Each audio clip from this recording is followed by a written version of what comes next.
Why is it that the harder we try to fix ourselves, the more broken we seem to feel? Think about it. We buy the books, sign up for the workshops, dive into meditation apps, and chase after every new practice that promises transformation. And yet, beneath all the effort, there's often a lingering sense that we're still not enough. It's like trying to patch a hole in a wall, only to find new cracks appearing somewhere else. This is the paradox of self-improvement. The more we chase a better version of ourselves, the more we reinforce the subtle belief that who we are right now is somehow wrong. Modern spirituality and psychology, as beautiful as they can be, often carry this hidden engine, the idea that you must constantly fix, polish, and upgrade yourself. But what if the very act of trying to fix ourselves is what keeps us stuck? Carl Jung warned us that the parts of ourselves we push away don't disappear. They only grow stronger in the shadows. And Alan Watts reminded us that self-fixation is like trying to lift yourself by your own bootstraps. It never quite works. So in this video, we're going to explore the myth of self-improvement, why it never delivers what it promises, and how a deeper path, rooted not in fixing, but in radical acceptance, can change everything about the way we experience ourselves and our lives. For many of us, the pursuit of self-improvement begins innocently enough. Maybe we read a book that inspires us. Maybe we attend a course that promises healing, balance, or success. We dive in with hope, believing this time, this technique, this teacher, this ritual will finally resolve the nagging sense that something inside us isn't quite right. But here's what often happens. A few weeks later, the glow fades. Old patterns return. The familiar restlessness creeps back. And so we reach again for the next book, the next workshop, the next practice. It feels like progress because we're doing something. But if we're honest, the underlying feeling of lack never fully leaves. Alan Watts captured this paradox when he said, "Trying to improve yourself is like trying to lift yourself up by your own bootstraps. You might strain and pull with all your strength, but you never actually get off the ground. The cycle goes on, not because we are lazy or unworthy, but because the very effort is rooted in a hidden assumption. I am not enough as I am." This is where the trap becomes so subtle. Every new attempt at fixing ourselves seems like growth, but beneath the surface, it reinforces a story of deficiency. When you tell yourself, "I'll be worthy when I heal this trauma, when I master this meditation, when I conquer my flaws," you are unknowingly confirming that right now, you're not whole. That belief, "I am incomplete," is the fuel that keeps the cycle turning, and it disguises itself well. It wears the mask of discipline, motivation, and even spirituality. It convinces us that rejecting parts of ourselves is the same as improving ourselves. But rejection isn't growth. It's resistance. And resistance is exhausting. Think of it like trying to hold a beach ball under water. You can keep it submerged for a while, but the effort requires constant force. The moment you let go, it pops back up to the surface. The qualities of ourselves we try hardest to suppress, our fears, our insecurities, our anger, even our grief, will eventually rise again.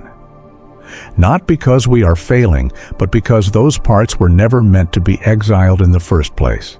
This is why self-improvement, when driven by self-rejection, can feel like running on a treadmill. A lot of sweat and movement, but no real arrival.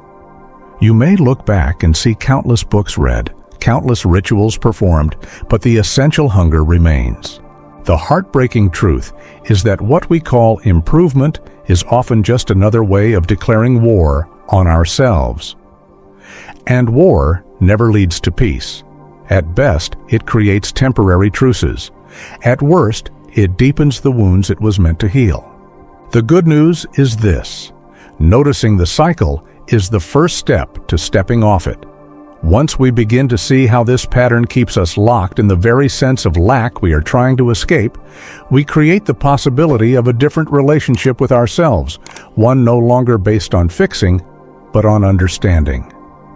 And this is where Jung's insight comes in, showing us that the very parts of ourselves we're trying to fix may in fact be the key to wholeness. So if trying to fix ourselves only keeps us spinning in circles, what's the alternative? Carl Jung pointed us toward a radical answer. Stop trying to cut pieces of yourself away. Jung believed that every human being carries what he called the shadow, the parts of us we don't want to see. It might be jealousy, anger, insecurity, or even deep sadness. These qualities don't vanish just because we deny them. In fact, the more we suppress them, the more they retreat into the unconscious, gaining strength where we can't see.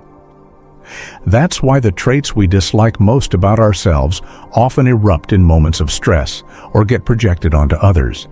We say, "I can't stand people who are so controlling," without noticing that same tendency quietly operating in us. This is why self-improvement can backfire. When you tell yourself, "I'll get rid of my fear," or "I'll silence my anger," you're not healing anything. You're feeding the shadow. Jung warned that rejecting these parts of ourselves is like cutting off a limb. You don't become more whole, you become fractured. But here's the transformative insight. The shadow isn't an enemy to be destroyed. It's a doorway. Jung said, "One does not become enlightened by imagining figures of light, but by making the darkness conscious." In other words, the very qualities we try to exile are the ones holding the gold. Our anger may contain our fire for justice. Our insecurity may hide our longing for connection. Even our grief may reveal the depth of our love. So instead of self-improvement as fixing, Jung invites us into self-acceptance as integration. It's not about cutting away what you don't like, it's about welcoming it back home. When the shadow is brought into the light of awareness, it no longer needs to sabotage us from the dark. It becomes part of the fullness of who we are. And yet, our culture often pulls us in the opposite direction. The self-help industry thrives on convincing us that if we just buy one more method, we'll finally erase our shadow. Which brings us to the next layer of the myth, the trap of spiritual consumerism. When Jung tells us that the shadow must be integrated, not erased, it clashes with much of what modern culture teaches. Because out in the world, there's an entire industry built on the opposite idea, the promise that you can erase, polish, and upgrade yourself into perfection. This is the trap of spiritual consumerism. Everywhere we look, there are programs, books, retreats, and products selling the idea of a better version of you. On the surface, it looks like empowerment, but underneath, the message is always the same.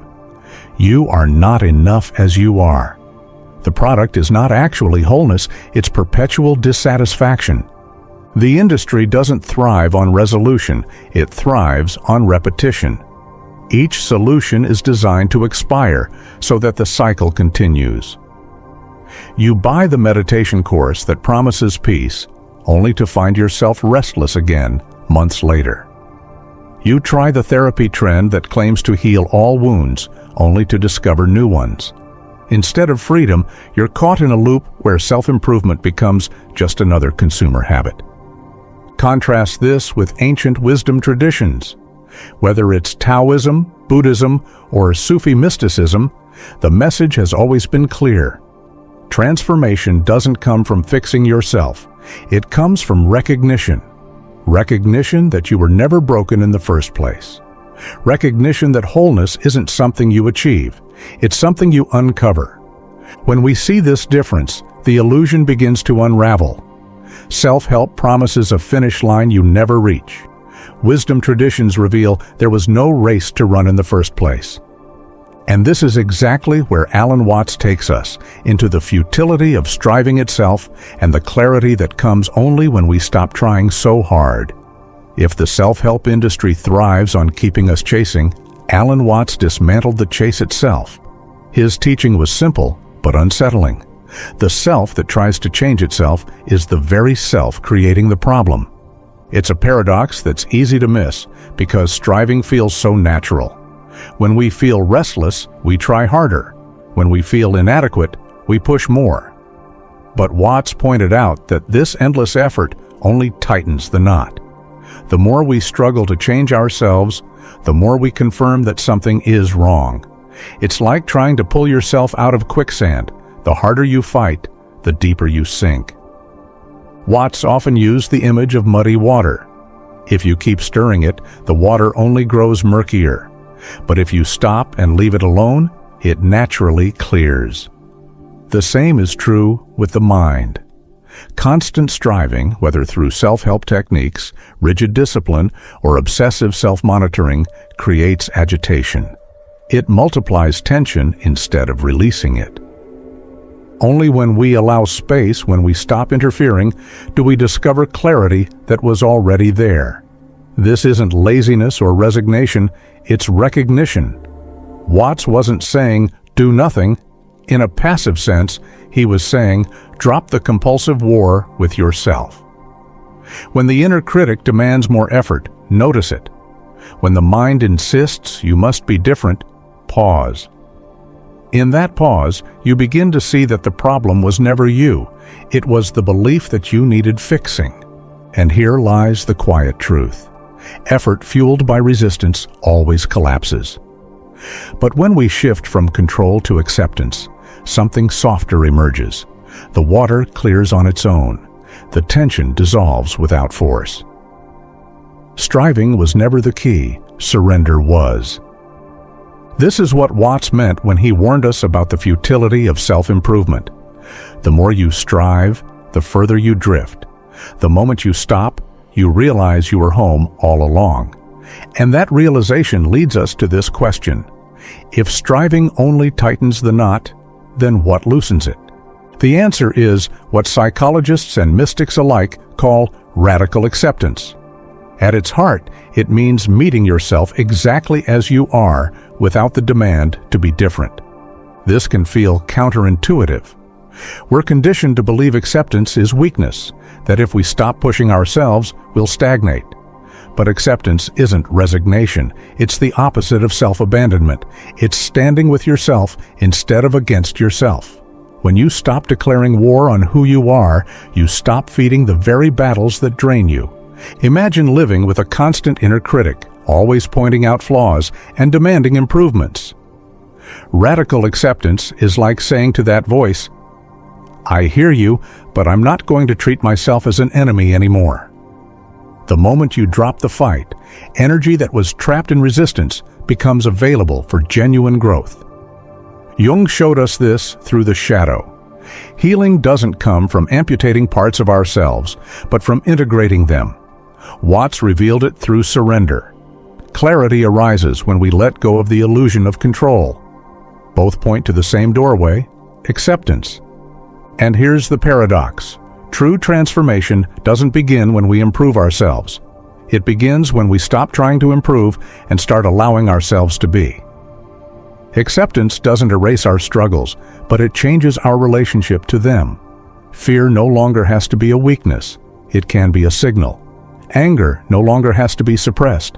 It can be understood. Grief no longer has to be hidden. It can be honored. Radical acceptance disarms the war. It reminds us that healing was never about becoming flawless. It was about realizing we were never broken. What's striking is how modern psychology and neuroscience echo these same truths. Far from being just spiritual ideas, acceptance has been shown to be one of the most powerful conditions for real growth. Carl Rogers, one of the founding voices of humanistic psychology, called it unconditional positive regard. He discovered that people change most deeply, not when they're judged or pressured, but when they feel accepted as they are. In other words, healing begins in an atmosphere of compassion, not correction. This mirrors radical acceptance. Growth unfolds naturally when we stop forcing ourselves into an idealized mold. Neuroscience is now catching up to this insight. Studies on mindfulness and acceptance-based therapies show that when we meet our experiences without resistance, whether it's pain, anxiety, or fear, the brain's stress circuits begin to quiet. Regions connected to self-regulation and emotional balance grow stronger. In simple terms, acceptance doesn't mean getting stuck. It actually rewires the brain toward resilience. Resistance, on the other hand, amplifies suffering. When you tell yourself, "I shouldn't feel this way," you create a second layer of pain on top of the original discomfort. Acceptance dissolves that extra burden. It allows the raw experience to be felt, processed, and released instead of fought against. So whether we listen to mystics or neuroscientists, the message converges. Transformation isn't about erasing the unwanted parts of ourselves, but about changing how we relate to them. By softening our stance, by creating inner space instead of inner battle, we step into a form of growth that feels less like striving and more like unfolding. So if psychology and spirituality both tell us the same thing, what does it actually look like to live beyond the myth of self-improvement? First, it means shifting how we see life itself. We've been taught to treat life like a project, something to manage, optimize, and complete. But projects have deadlines and finish lines. Life doesn't. Life is a process, unfolding moment by moment. The more we try to force it into a polished shape, the more we miss its living flow. Living beyond self-improvement is about moving from fixing to unfolding. Instead of asking, "How do I become the best version of myself?" we begin asking, "How can I show up more fully as who I already am?" Growth then stops being about climbing a ladder and starts being about deepening into presence. This doesn't mean we stop learning or evolving. It means we shift our motivation. We're no longer driven by the fear that we're broken, but by the joy of discovery. Reading a book, going to therapy, practicing meditation, all these can be beautiful when they come from curiosity and love, not from a desperate need to erase ourselves. And here's the deeper truth. Healing isn't about finally arriving at some flawless version of you. It's about realizing you were never fundamentally flawed to begin with. Wholeness isn't something we create, it's something we uncover. When we release the myth of self-improvement, we open ourselves to a different kind of freedom. We stop sprinting toward a finish line that doesn't exist and start walking with awareness through the life that's already here. And in that shift, growth becomes what it was always meant to be. Not a race, but a revelation. We've traveled a long way through this exploration of the myth of self-improvement. And now it's time to return to the paradox we began with. The harder we try to fix ourselves, the more broken we feel. Every attempt at fixing reinforces the wound it was meant to heal. But here's the invitation. What if you no longer needed to fix yourself?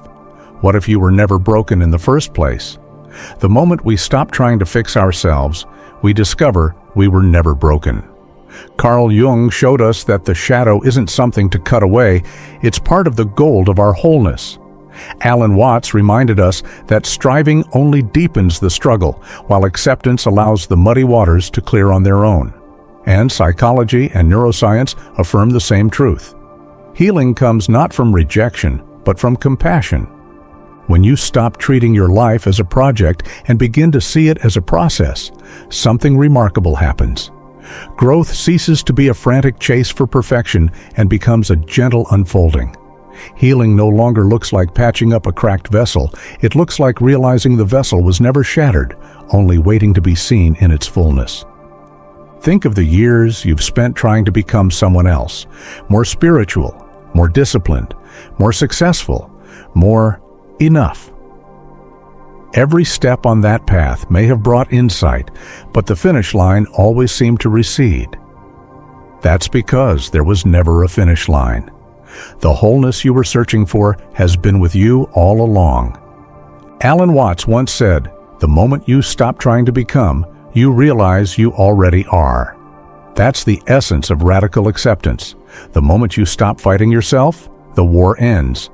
And in that silence, what you've been chasing all this time reveals itself. Peace, clarity, presence.